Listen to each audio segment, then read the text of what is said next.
Hi, people. I'm Dax. And I'm Em. And this is Full His House. Your Full House fancast. We just need to jump right into it because we have so many feelings. Many feelings. Feelings. Feelings. Dang it. Feelings. So many. Can't wait to do feelings. We are on season 1, episode 5, Sea Cruise. This episode originally aired on October 16th, 1987. The quick synopsis is Danny's all-male fishing trip turns into a love boat cruise. We know that Andrea Barber and Jodie Sweetin of How Rude Tanneritos did not like this episode. And Michelle, if I'm not mistaken, I believe you agree. Overall thoughts? Cannot stand this episode. I was upset the entire episode. This was the hardest episode to get through just because I was purely upset through the whole thing. We will break it down as we go through and I'll give you all of those feelings, but just know Joey and Jesse and all the girls on that boat, including the captain, wasn't having them. Danny was I have so many feelings. We're just going to have to go through it little by little because I have so many feelings. I'm having a hard time putting them into words, darn it. This is the power of Full House, y'all. Oh my God. So Jesse is trying to write a song. She's driving, maybe she's walking, nothing's really landing. And Danny is shooting Michelle's first steps, which is a very nice moment.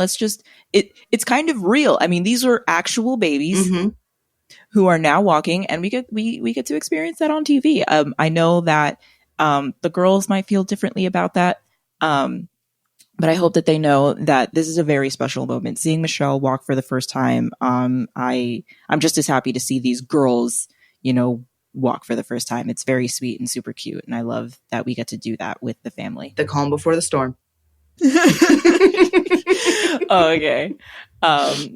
So apparently Robo Baby has been walking for three days already. And we have the debut of the honeybees, which are super cute. It's not, I think this is the only time we see little DJ in a little honeybee costume, and it is revealed that she will be retiring, and they do the secret honeybee hello, which is just so cute. Oh my gosh. Okay. This was one of the few things, this is one of the only things actually that I've seen so far in Full House that actually brought up like a personal memory, because when I was in, I want to say 2nd or 3rd grade, we did the bees rights, right? It was like a little musical play thing that they put on at the school I was going to at that time. And I was dressed up as a bee in almost the exact same kind of costume. So when I saw it, I was like, no, I don't need those flashbacks. It was hilarious though, but it did bring back actual like personal memories, which was crazy. That is super funny. I never really did anything quite like that, but it was not by choice, girl. It was not by choice. It was the whole class had to do it. It was like me and like 3 or 4 other classes, but everybody had to do it, and they just like sent costumes our way, and they had us practicing for like 2 weeks. I didn't have a choice in it. It's not something I signed up for. It's something they put our classes in. There are a lot of things that I don't agree with when it comes to not giving children the opportunity to say no to certain things. However, if I had a child and there was a situation where they would dress up in something that I would find hilarious, you know what I mean? Like, lead with love. I get it. And my mom had the same thought because we definitely still have a videotape of it somewhere. But in this case, DJ and Steph really do just look like the cutest little things. And Grandma is coming to pick the girls up. They're going away for the weekend. And that's when the episode kind of goes downhill. The boys are left to their silent home, and Joey is about to comment on it, but both Danny and Jesse slap him right in the mouth just to prevent him from ruining it. And Jesse gets the very innovative, forward-thinking, no man has ever had this idea before idea to get some girls. At least it came out of Jesse's mouth because that makes sense. We know at this point that Jesse is very much like a ladies' man, and he loves being surrounded by women. That makes him feel really good. Completely get it. No harm in that. But I found this icky. This was the first moment of ick for me because while I understand it coming from Jesse, I think while the thought of Pam immediately hit Danny's brain, it should have also hit Jesse's brain too, because that was his sister. It's not like there wasn't a personal connection. Like with Joey, I completely understand. There was no real personal connection. Honestly, based on the chemistry we've seen so far, I doubt he was even at the wedding, right? This is the first time he's seen the girls and everything. So Joey, he has a pass. Jesse, that was your sister. You guys were physically, like, you guys were blood relatives. You get me? I feel like just as quickly as it came to Danny's, even if it's a little bit slower, it should have even eventually hit Jesse like, oh yeah, my sister just died. That's kind of her husband. Right. What Danny wanted was kind of a more boys' day out. He didn't really want to be involved with anymore. He just wanted to go out and be a guy for a little bit. He's always a dad or a sportscaster, but he's never just able to go out and just be a guy. And even when he had Pam, as far as we know, he didn't really go out and do that anyway. So now he has like his first chance. You know, he doesn't have his wife, so it's not going to be like a couple's night in or a date night. We're just going to be able to be guys for a little bit and do things that for him felt manly and that made him feel good in that moment and made him feel relaxed. And nobody picked up on that, or they just didn't care. And I was so irritated. It did kind of seem like there was no real care as to what Danny would need in that moment. He was just kind of he was just kind of outnumbered, but he does play a little bit more of the widow card, and the boys comply and are available for bonding. They end up going with fishing, and they all look ridiculous with their fishing getup. I don't know about you, but no.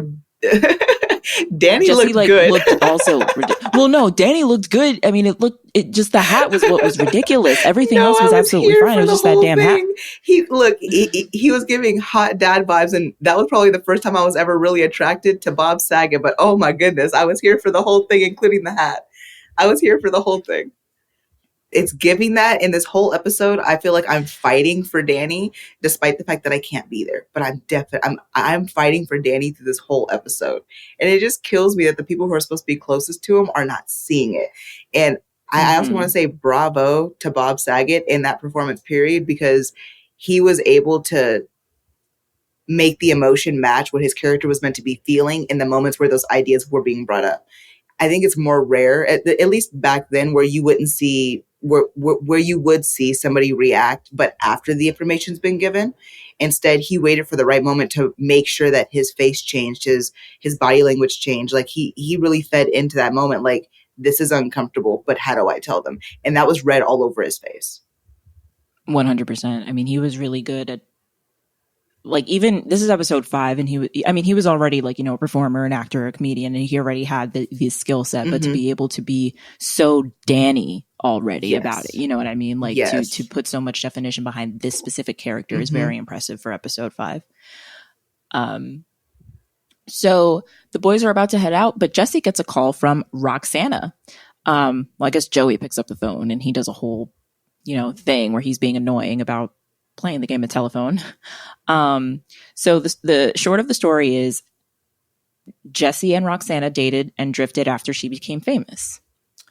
Joey continues to try to shoot his shot while he's on the phone with Roxana, but Jesse plays up his evening by referring to them going yachting. So them going fishing is, they're going yachting, which isn't there a word for that in modern day? Bow wowing? What was it? Is that what it was? The little bow wow challenge. You just brought back memories, girl. Yeah. That is hilarious. Oh my god, yeah. He basically pulled it off first. So I guess we can call it the yachting Jesse Katsopoulos thing, or Cochraning, because at this point that's what his name is. I'm down for Cochraning, honestly. Yeah, because this is who Jesse was. Yeah. This isn't who he becomes later. But anyway. Cut to the boys land on Neptune's Bride, which is a dope name for a boat, by the way, right? I loved that name. Neptune's Bride. That sounds like a badass band. Right. Like, we're gonna go see Neptune's Bride. Yeah, like it sounds like a band name. It could be a dope album name even. Give me a song on that. Tour. A tour name, even a musical. A musical called Neptune's Bride would be beautiful. An opera, I can imagine an opera being called it's just a dope name overall. 100%. Yeah. So Danny is stoked to do manly things, and he is looking for the captain, and we find the captain's granddaughter is going to be the captain for the night. I do kind of like the moment of a captain could be a girl, because a captain can be a girl. Yeah. That's all I'll say about that. Like, I do like that. It was a little bit of a comedic moment, because we are, and Danny is expecting just some man to come out, but we have a cute little captain girl. You know what? At least there's somebody there who understands his love for fishing. That's one thing I will exactly say. At least there was somebody there who was actually absolutely. Like, yo, let's go fishing. Like one other person who was excited to get on the boat to fish. Right. And I love that too. And somehow Roxana and her backup singers, all in their get up looking 80s find the boys on the boat and point out that it's not a yacht. Congrats, girls. Can we just stop to congratulate the fact that we had like Twitter FBI before we had Twitter? Because the amount of places that they must have called to figure out if Neptune's Bride was there specifically. Them yellow pages. Man, that's crazy. That's crazy. Because she called the house, so she knows that they're at least within a whatever mile radius of the area code of the phone number. Mm-hmm. They said Neptune's Bride. That could be 1, 2, 3 calls. Like I said, Twitter FBI before Twitter is crazy. So it turns into a little bit of a party, and Danny and Caroline are briefly bonding over fishing, which is really nice. And Danny scoops the boys, separates them from the girls, and presents 2 options for rods. And we got a nice little quick runner here. Jesse picks out a rod, and Danny's like, in these waters? And I just... I did laugh at that. I thought that was so funny. Like, bro, okay, just give me a damn rod. But yeah, I love his delivery on that. It's so funny. Jesse picks the rod, shows it to Roxana, and she says, "In waters like this?" Like, again, so man, funny. I laughed. I was like, okay, so there is somebody else here who at least knows kind of what they're doing. Well, that's the joke, is all the girls are good at this, and we'll get there, but the pair, so Jesse and Roxana are now talking, and the pair recall their romantic endeavors from the past and start making out. Meanwhile, Joey and Danny begin singing Love, Exciting, and New while they're making out to just kind of be annoying about it. And we cut to the backup singers finishing their 1 bottle of booze. Joey suggests a threesome, basically, right? Yeah, that's what it came off to me as well. And then they said, we're going to need a lot more booze for that, which isn't a no.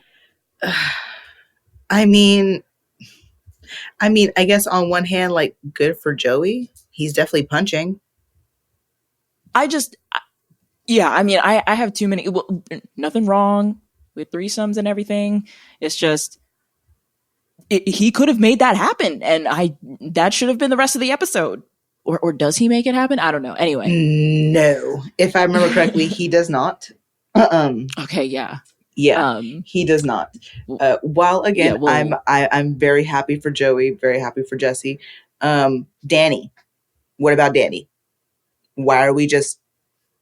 this whole thing was meant to be about Danny, about, his male bonding, all that good stuff, and we immediately turn that into, you know what, we're gonna do this anyways, and then completely ignore Danny through most of it, and then he was forced to then start talking to somebody who he already felt uncomfortable talking to because he feels uncomfortable around women right now, which is perfectly fine. Right. You go at your own pace, but this felt like he was being put in a situation where he was forced to do that or just be by himself. Right. The girls get sick because Joey just kind of describes the motion of the boat. Um, and Danny and Caroline continue to flirt and bond, but Danny is very determined to fish with the boys. Joey tries to cast and ends up throwing the entire rod into the ocean, which he did that ish on purpose. Oh, that 100%. Was messed up. He got a full demonstration beforehand. You can't tell me he didn't do it on purpose. Yeah, it's kind of whack. Everyone is fishing and the women are killing it while Danny is just unable to capture anything, which I really feel bad about. You know, I feel bad that those who didn't even want to be doing it are doing it. Is the commentary that you can be a woman and fish, or that you can be a woman in a dress and fish, or? Honestly, I don't know. I didn't think about any of that. I was just really irritated watching the whole thing. So Danny really wanted to be there. All he wanted to do the entire time was fish. And you guys ruined the night first by letting the women come on board. I get that they came out there. You could have respectfully declined. I understand that Jesse probably felt like he was in a very hard spot because this is somebody he really cared about at one point. However, you could have also chosen to meet up with her after you guys were done fishing anyways. It's not like Danny is still a dad. He still wants to be in bed, tucked in by a certain point. He's not going to be out the entire night unless you guys force him to be out the entire night. Exactly. But we just threw Danny to the side and said, no, come aboard, ladies. I much prefer to get laid. And again, I get it. I'm not much of a fisher myself, but that's not what we came there to do. Right. Like, don't agree to it and then, like, then twist everything on its head and then leave him there by himself. You could have at least included him on something, but everybody just kind of went off to their own corner. Joey with the backup singers and Jesse with, what was her name? Roxana? Yeah, Jesse with Roxana. And then it left Danny with no other choice other than to talk to the one other person there who was willing to even talk fishing. Yeah, because the girls could have been with the girls and the guys could have been with the guys, and that could have been its own thing. Or the girls could have just gone home because they weren't invited, respectfully. I mean, just to be completely honest, like, look, no harm in like having a party and doing all that stuff, but like, if that's not what the plan was, and we had previously agreed on something, and then you just invite people, I expect you to do the polite thing, especially since we came here to do something in specific, and respectfully decline and tell them to go home. Like, that is, you showed up here unannounced. Nobody invited you. I actually, if I remember the phone call correctly, I told you I was busy and we could probably do it another night. And you showing up unannounced does not then turn it into a yes. This is a bad example. For whatever reason, well, because they're reminiscing about songs that they used to sing, but Roxanne and Jesse and the backup dancers start singing Rockin' Robin, which is cute. It's a vibe. Everyone joins in. Even the boys with their twiddly, mm-hmm. Like, you know, that was cute. At least cute we got to see Danny smile. Right. And Danny says, that was almost fun. And then somehow gets pulled into the water. Oh, yeah. Yeah, I think we find out later exactly what pulled him in. But apparently the weight of it plus the current pulled him in because he refused to let go of the, what's it called? The pole. But I think there's also like a release on it that allows it to just kind of give more line. He could have just let the line run out so he didn't get pulled in either. But, you know, choices. And yeah, Joey goes in after him, and that's kind of just the end of that whole scene. No, it's not. Joey goes in after him, and then Jesse reluctantly takes off his clothes, his boots, and everything else before jumping in because the women are looking at him like, are you going to be the only one not jumping in? But why would you jump in after something? Like, how are you going to help? I don't know. I thought that was hilarious. And I thought that the fact that, like, one, he gave into peer pressure so quickly. But two, he didn't hesitate to take off every lick of clothing before he was even willing to consider it. He took off his boots, his jacket. He said, here, hold all these things. These aren't getting wet. Yeah.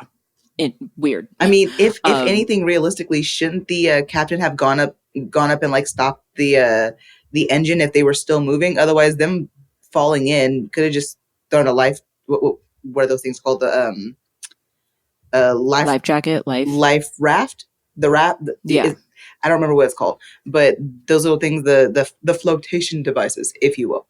You could have just thrown one of those out if they didn't know how to swim. But if they didn't know how to swim, you also probably shouldn't be on a boat But, that's neither here nor there. Go on a boat if you want to. If you don't know how to swim, at your own risk.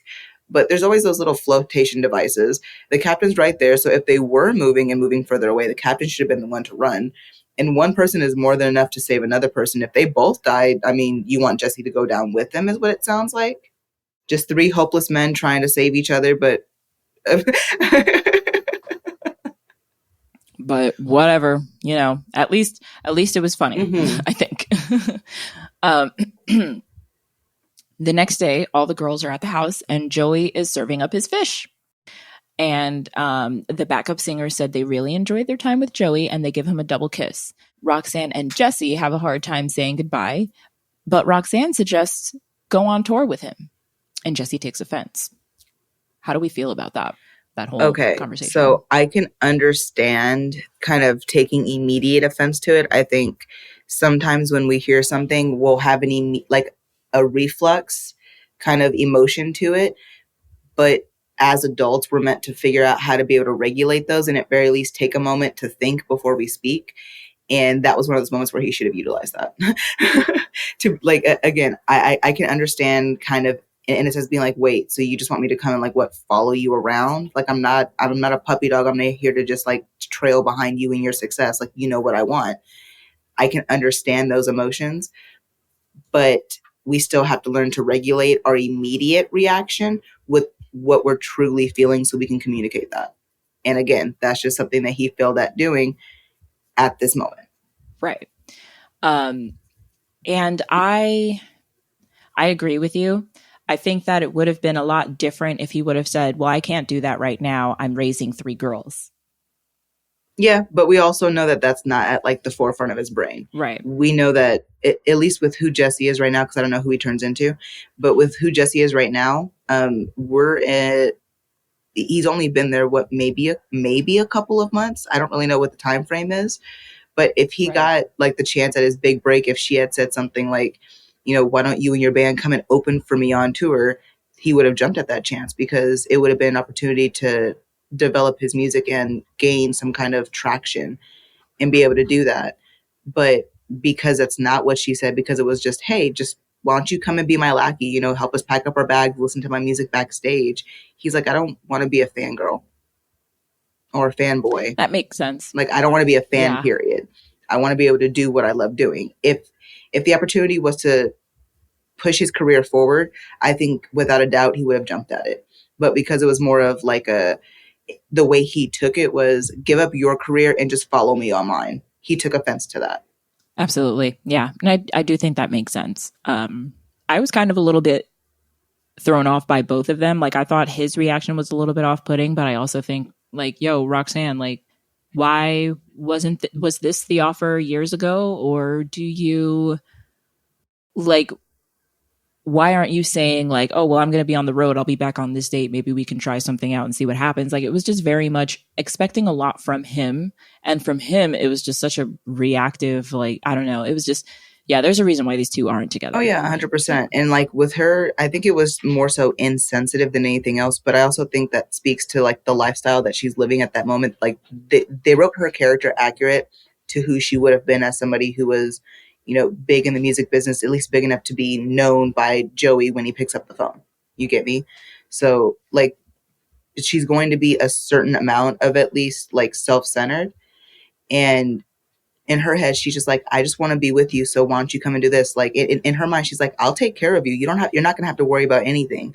For her, she feels like she's giving. For Jesse, it feels like you're taking away something that I love to ask me to follow you, to watch you do what I want to be doing. So it's just, They both want the same things, but essentially a little bit different. They would love to be with each other. She would love to be with him regardless. He would love to be there if it also meant furthering his career. Right.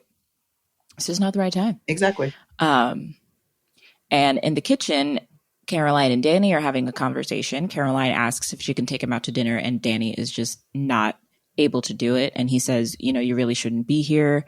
And, kind of just sends her away. And Joey yeah. Okay. So before we move on to what Joey does, because I'm not going to lie, this conversation irritated me too. Again, it comes back to that no means no thing, because he said no to dinner. and then she asked for like, what was it, like lunch and then brunch and then breakfast. Like she went through almost every meal option. I feel like it was just too pushy. Even if he was starting to be open to the idea of it, when someone says no, that kind of usually means no. He didn't give any alternative options, which means in his head there weren't any. But maybe for me, I expect too much of people. I expect them to be able to read into that, like, okay, they said no, it's a no. But I feel like when you hear no, that you should just take it as that and not see if there's an alternative to try and change their mind about it. If I say no, you can't change my mind. And I feel like attempting to change somebody's mind when they've said no is disrespectful to that person. Correct. I don't know if she was trying to like present other options that might be like, oh, maybe dinner's just too advanced. Maybe it's just coffee or something like that. But I think you're right. It was just a little bit like her not really hearing him or understanding that he just was not interested in that. Mm-hmm. Joey then takes Jesse and Danny into the kitchen and asks them both like what their problem is, and Jesse explains his insecurities over Roxanne's success, and that he's 24 and a half and doesn't have that record deal that deadline that he gave himself. So I do want to ask you a couple things about this. Like, what do you think about Jesse's insecurities over somebody else's success?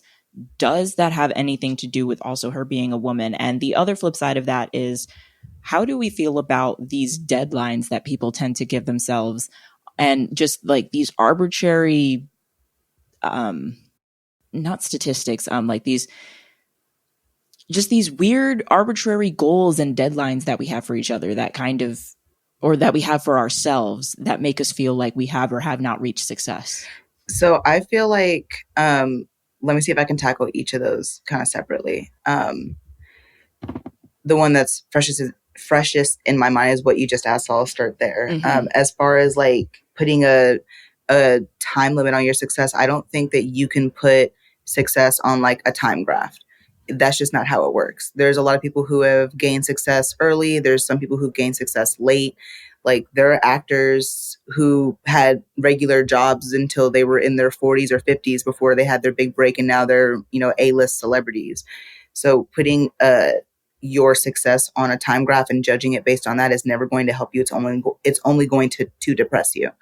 As far as giving yourself like time limits or goals on like specific projects, I'm completely here for that. I think that that's healthy. If you don't give yourself some kind of goal or time limit on those things, you'll never get anything done. You'll always bounce around from project to project. At least if you're like me, where ideas bounce all over the place, so you're always trying to grab hold of one and get it all out at the same time. But putting your success on a time graph is never going to help you. It'll only hinder you, because all you're going to do is put your graph against somebody else's graph, and it's not fair because your circumstances are not theirs. Your brain is not theirs. Your school was not theirs. Your circumstances are not theirs. There's a reason why it's going to be different, but that doesn't mean that you can't then reach that place of success, or at least where you feel successful. And a lot of the times, especially when we're young, we feel like success looks one way, and then as you get older, you realize that's not what it is. You either get there and you don't like it, and so you start looking for a change, or you find something completely different and you're like, you know what? I think this is what I was meant to do, and I didn't find it until I was 40. Like, you're allowed to change what your idea of success is. It's really down to you and how you feel about it and what makes you truly happy. You don't have to look to what other people are doing to be like, that's what success looks like. I've seen plenty of people who don't have success that looks like somebody else's, but they're far happier than the person who has quote unquote success based on, I guess, normal standards. Yeah, no, I completely agree. And it's kind of like how I always say, like, yes, childhood prodigies are amazing. Young people who are able to accomplish a lot when they are super young. Yes, that is amazing. It's impressive and everything. Mm-hmm. But I want to hear about the people in their 30s and their 40s and their 50s who are making a change and finding success after that. 100%. I always get super, super inspired by the other students at my school who are in their 50s studying jazz guitar. Like, they've had their kids, they did their thing. Now they're going to do what they want to do. Commendable. It really is. So I totally understand Jesse's perspective of, I'm 24 and a half, but you don't understand how young you are, dude. There is Exactly. so much time. And I feel like you don't even realize how much time there is until you've hit like your 30s and you're like, wow, I had a lot of time. What did I really do? That's when you start looking back like, damn, I actually had a lot of time. we never really fully understand the value of our time and how much time that we have when we're young. 100%. And I think that that's what parents or miss when they're trying to communicate kids, where they say, oh, you have your whole life in front of you, or, but they don't really push the weight of just no in the grand scheme of things. And with like, and how you can, and how valuable your time is. And I think, in a post-COVID world, a lot of us have been able to learn that lesson. Those of us who have been able to see a post-COVID world. Mm-hmm. And for a second, I don't want Jesse to be so hard on himself, but I do also, on the flip side of that, and this was the other part of the question, is how do we feel about the insecurities he has over Roxanne's success? And do we think that that has anything to do with her being a woman?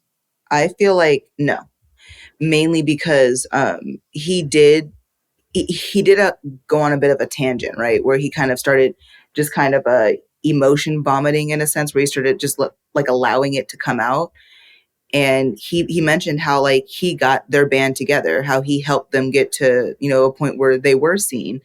And then they went off to do amazing things. And now he's trying to do the same thing with himself. And it's frustrating that he hasn't been able to, put those same skills to use that he used for them for himself and his band. And I think that's more so where that comes from, is again, comes down to what he feels like his abilities are, and his fears about himself is that he was able to get them to success, but there's this chance that he may not get himself to that same point. Yeah, agreed. I do think that this is more about him holding himself to a certain standard. I do kind of feel for him on it. Joey comes in, he says that he understands when he sees Alf, he goes nuts. And it's because he's right. Technically, his dream job has been given to a puppet, to a mop. And he says, if we hang in there, we're going to make it. And Danny admits that he does like Caroline, but he's scared.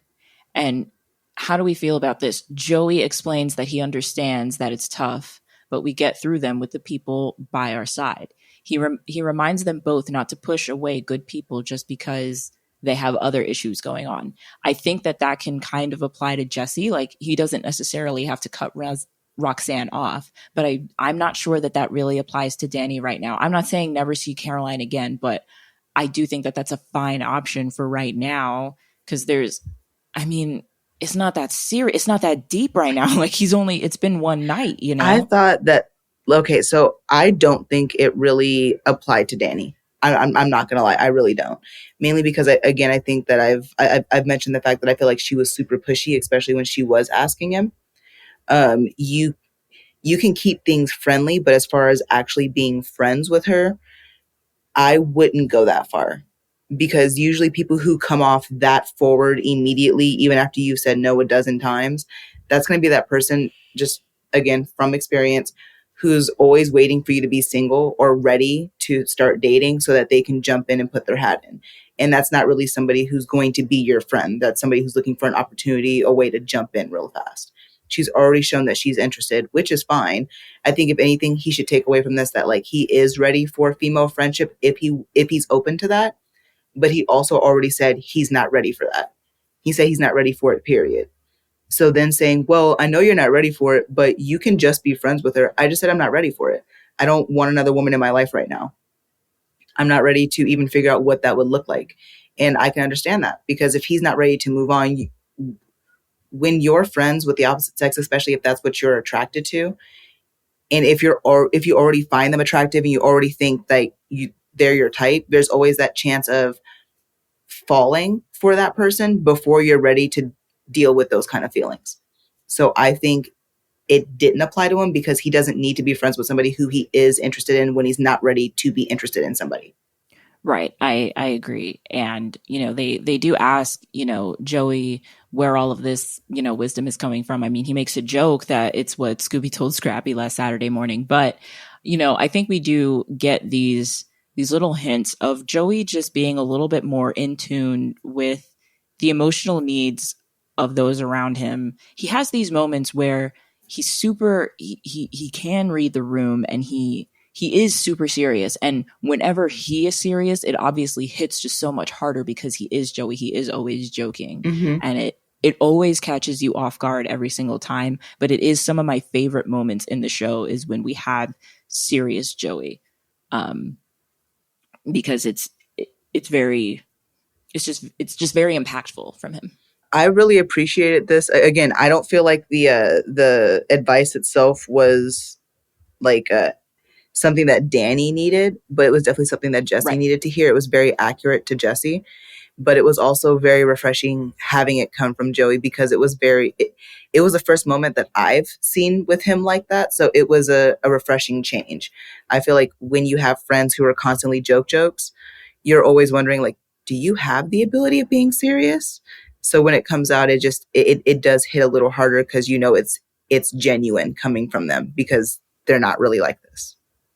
So the boys pretty much apologize to these women, and Danny suggests that he would like to be friends. Caroline says that that's great.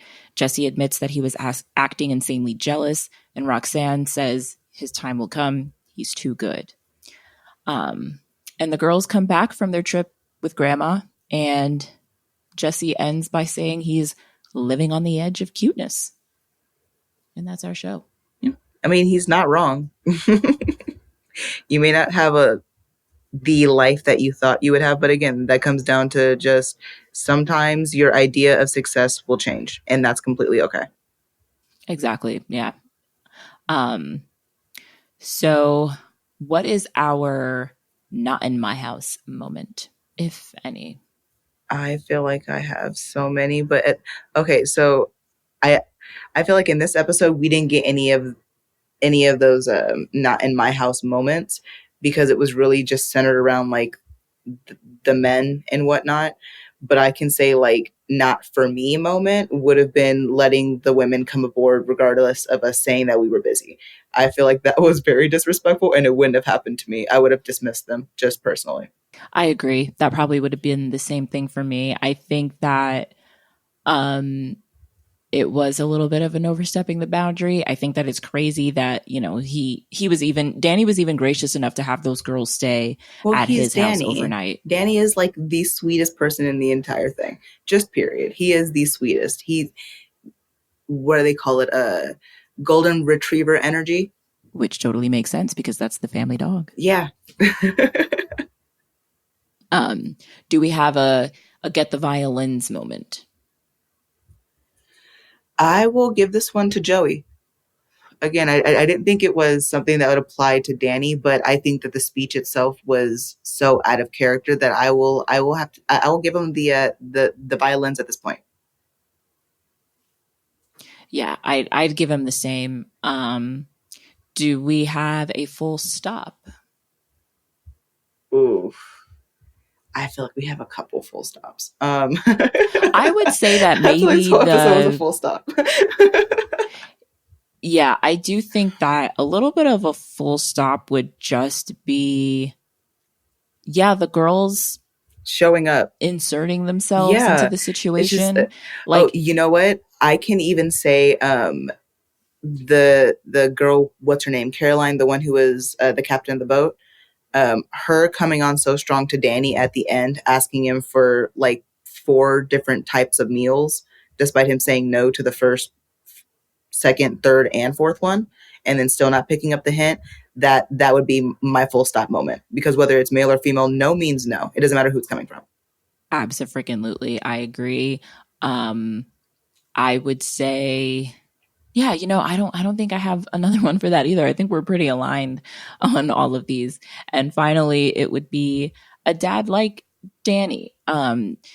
Parental practices that Danny put into place. I do think that him drawing his own boundary with Caroline was also him, being a good parent at that point as well. Because if he doesn't feel ready to have another woman into his life, then that would be negative on him and the kids and the whole situation. So I think that was him practicing that boundary was a parental practice, and it does kind of blow that he was pretty much talked out of it.